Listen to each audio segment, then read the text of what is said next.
नमस्कार विद्यार्थियों, आप सभी का हमारे YouTube चैनल फिजिक्स गाइडलाइन में पुनः एक बार स्वागत है। आज हम इस फिजिक्स गाइडलाइन में अध्ययन करेंगे कक्षा 12वीं भौतिकी के इकाई 3 अर्थात अध्याय 4 गतिमान आवेश एवं चुंबकत्व के अंतर्गत एक बहुत ही महत्वपूर्ण टॉपिक अमीटर एवं धारामापी अमीटर में रूपांतरण।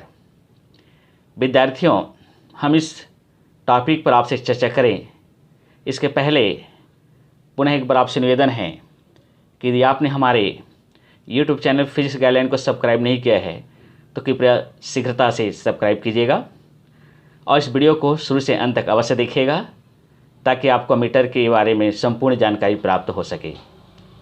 तो आइए हम चर्चा करेंगे अमीटर की परिभाषा पर। विद्यार्थियों, अमीटर एक ऐसी उपकरण होती है जिसकी सहायता से किसी परिपथ में प्रवाहित होने वाली धारा का मान हम सीधे एम्पेयर में ज्ञात कर सकते हैं। इसके अतिरिक्त किसी परिपथ में प्रवाहित होने वाली अल्प धाराओं के मान को भी ज्ञात करने के लिए हम अलग अलग उपकरण प्रयोग करते हैं, जैसे कि मिली एम्पेयर अर्थात 1 एम्पेयर के हजारवें भाग को नापने के लिए हम जिस उपकरण का प्रयोग करते हैं उसे मिली अमीटर कहते हैं। इसी प्रकार माइक्रो एम्पेयर अर्थात 1 एम्पेयर के 10 लाखवें भाग को ज्ञात करने के लिए हम जिस उपकरण का प्रयोग करते हैं उसे माइक्रो अमीटर कहते हैं।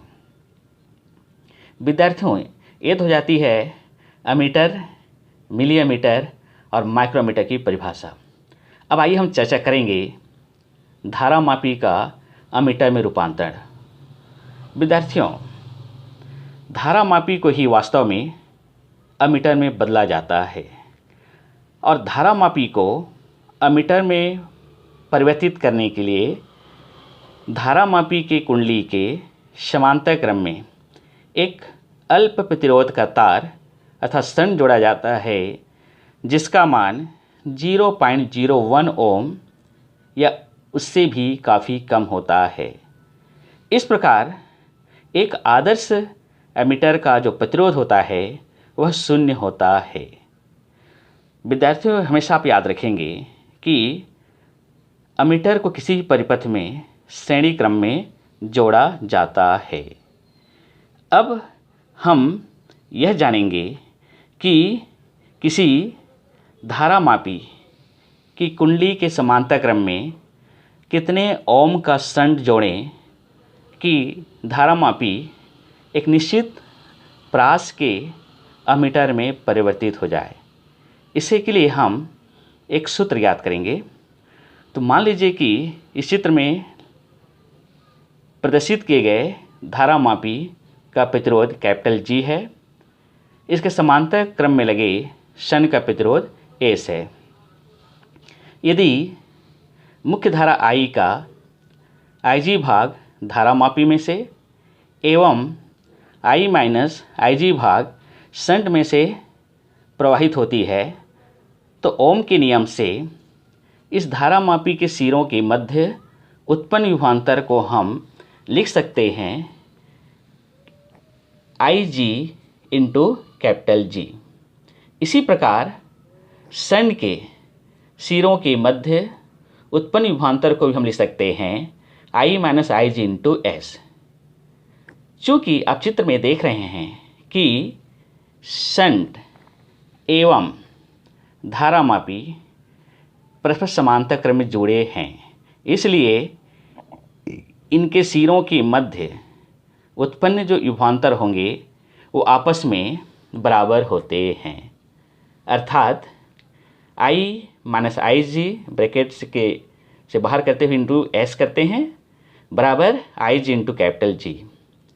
यहाँ से यदि हम S शंट का मान निकालें तो ये हो जाएगा Ig into capital G upon I minus Ig। और यही किसी धारामापी को एक निश्चित प्रास के अमीटर में बदलने के लिए आवश्यक शंट का सूत्र है। तो ये जो शंट का सूत्र है इसके आधार पर हम किसी दिए गए धारामापी को हम 0-I एम्पीयर प्रास के अमीटर में आसानी से परिवर्तित कर सकते हैं। प्यारे विद्यार्थियों, ये जो अमीटर जो होती है, वास्तव में इसकी जो रचना है इस चित्र में प्रदर्शित किया गया है। वास्तव में इसकी जो रचना है, आपने पूर्व पढ़ा है निलंबित कुंडली धारामापी और वेस्टर्न धारामापी।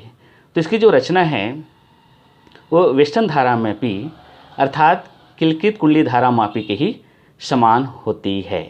अंतर सिर्फ इतना ही होता है कि इसके कुंडली के समांतर क्रम में एक अल्प प्रतिरोध का स्टंट लगाया जाता है, जिससे ये जो धारामापी है वह अमीटर में परिवर्तित हो जाता है।